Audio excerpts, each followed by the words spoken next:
नासमझ ही रहते तो अच्छा था। उलझनें बढ़ गईं जब से समझदार हो गए।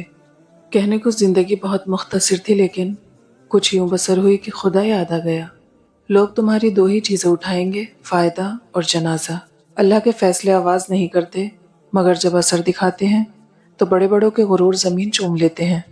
खामोशी इबादत है, तन्हाई रहमत है, लोगों से दूर रहना सुकून है, और अल्लाह के करीब होना निजात है। कामयाबी के बाद उस घर का चक्कर लगाना है जहां से आवाज आई थी, ये कुछ नहीं कर सकता।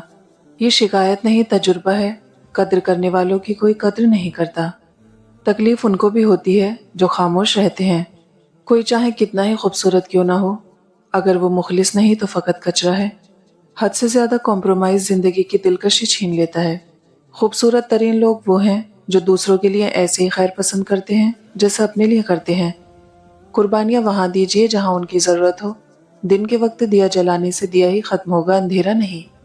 हार मानना तब जरूरी होता है जब लड़ाई अपनों से हो, और जीतना तब जरूरी होता है जब लड़ाई अपने आप से हो। हम सब मर जाएंगे, ये हकीकत जानने के बावजूद भी हम एक दूसरे के दिल दुखाते हैं, एक दूसरे को अजियत देते हैं।